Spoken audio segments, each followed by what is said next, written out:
Physics of Materials, Lecture 16. In this, we are going to discuss about the Drude-Sommerfeld model. Drude-Sommerfeld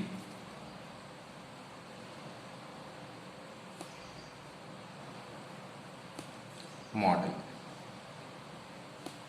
So, Drude model fails to explain specific heat and velocity of the electrons.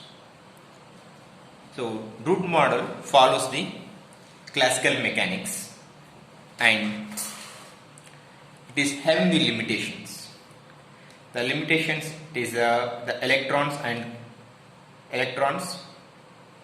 in a certain states only. And after development of quantum mechanics and the electrons treated it is as a quantum mechanical particles, and the Sommerfeld is developed the Drude model in consideration with the quantum mechanics and successfully explain the specific heat and the velocity of electrons using the quantum mechanics and Fermi-Dirac statistics. Okay. So,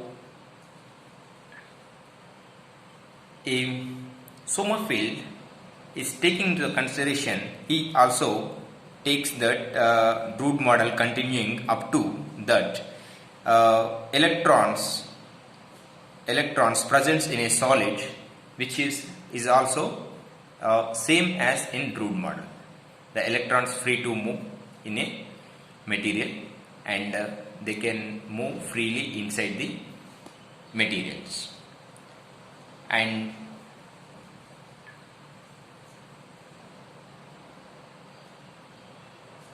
the Drude models, the Drude-Sommerfeld model, which is consisting of one free electron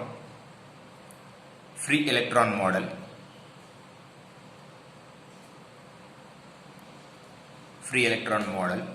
and applies quantum mechanical principles to Drude model, which is applies quantum mechanical principles to Drude model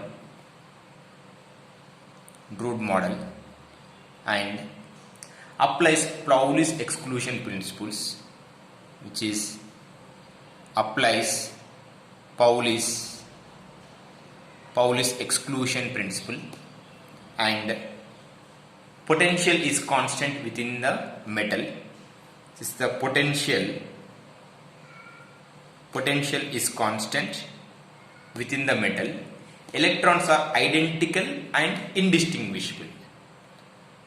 In Drude model, electrons are identical and distinguishable, and electrons are identical and indistinguishable. This behavior subjected to Fermi-Dirac statistics. In Drude model, it is Maxwell-Boltzmann statistics, Fermi-Dirac statistics. So, these are the Drude-Sommerfeld model features. So, by taking the consideration of these 6 features, Sommerfeld made the Drude-Sommerfeld model, which can able to explain the specific heat and velocity of the electrons along with its thermal conductivity and electrical conductivity successfully. And Drude-Sommerfeld model is a free electron model in the same sense that the classical Drude model. This means that electrons responsible for a conduction are not bound to any particular atom, and they are free to roam inside the solid. The potential within the solid is assumed to be uniform. 1. The quantum mechanical principles, the electrons are assumed to be identical and indistinguishable. And these assumptions impact that the statistics corresponding to electrons and the distribution across energy levels is developed. The statistics corresponding, the Fermi-Dirac statistics corresponding to the electrons and their distribution across energy levels is developed compared to the Drude model. In addition, the assumption made is that electrons obey the Pauli exclusion principle. Identical and indistinguishable particles which obey the Pauli's exclusion principle and follow the statistical distribution developed by the Fermi and Dirac. So, which is referred to as the Fermi-Dirac statistics. So, the particle which obeys the Fermi-Dirac statistics, which is called the fermions. So, fermions, the particles which obeys the Fermi-Dirac statistics. So, the particles which follows the Maxwell-Boltzmann statistics, which is called the classical particles.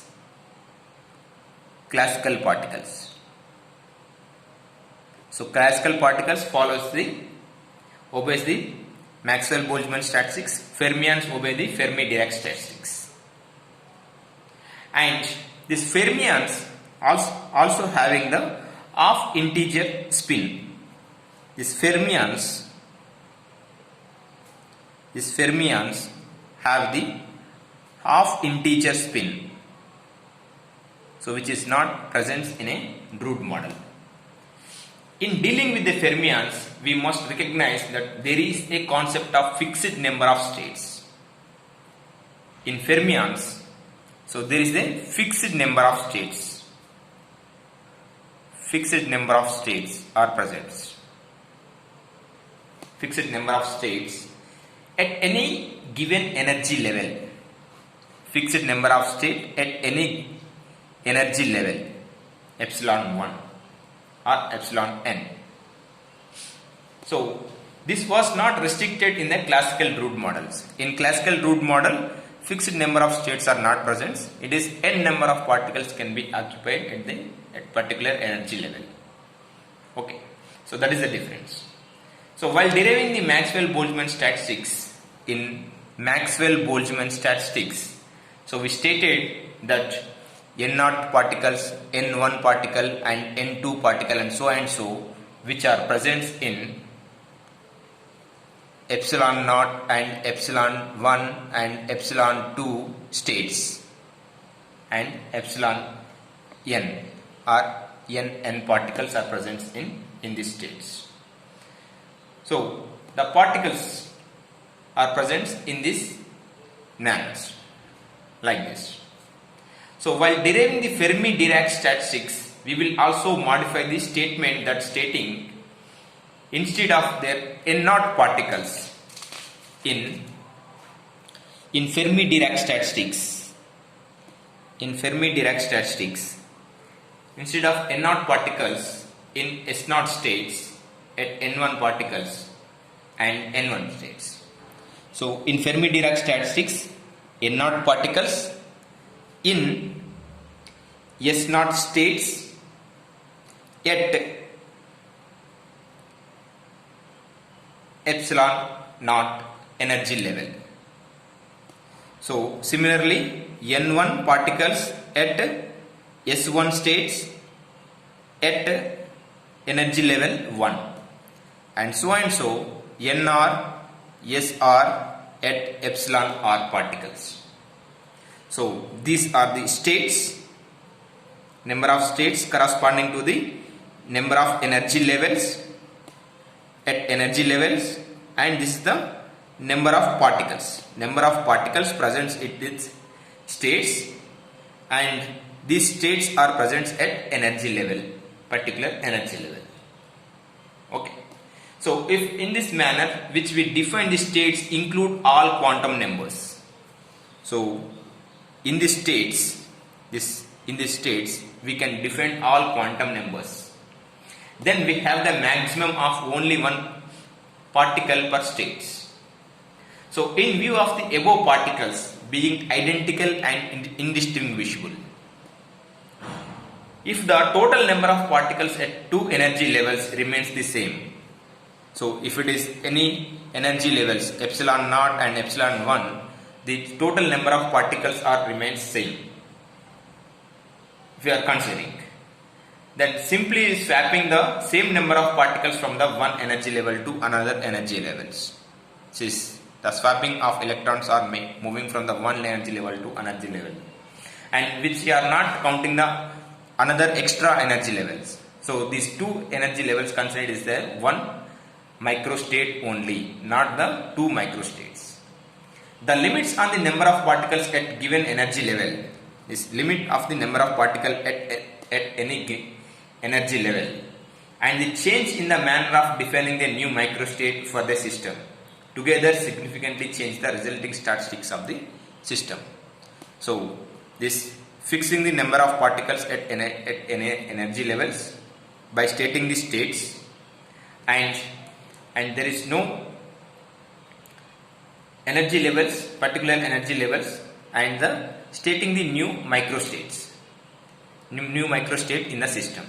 So these new microstate and fixed number of particles at energy states, these energy states which leading to form the Fermi-Dirac statistics. And this Fermi-Dirac statistics therefore provide us with resulting the predictions vastly different from the Drude model.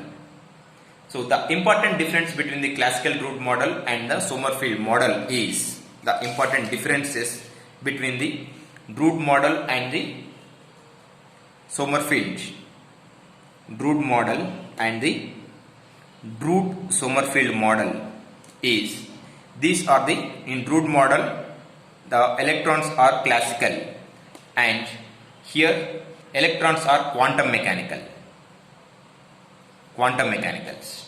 and these are identical and distinguishable. These are identical and indistinguishable. So the swapping of particles across energy levels with the total number of particles at energy level being the same counts as the new microstate. The swapping of electrons to one state to another state, new microstate is calculated, and the swapping of electrons one energy level to another energy level, and new microstate is not considered. Pauli's exclusion principle is not present in Drude model, and Pauli's exclusion principle is taken into consideration in Drude-Sommerfeld model. Number of particles n and energy level, only number of particles n energy levels, and here number of particles at energy level epsilon, and there are another number of states. This is number of energy states available at energy levels. Okay, so these are the differences between the Drude model and Drude-Sommerfeld models. So Drude-Sommerfeld model is successfully explains the specific heat and the velocity of the particles, which is not explained by the Drude models.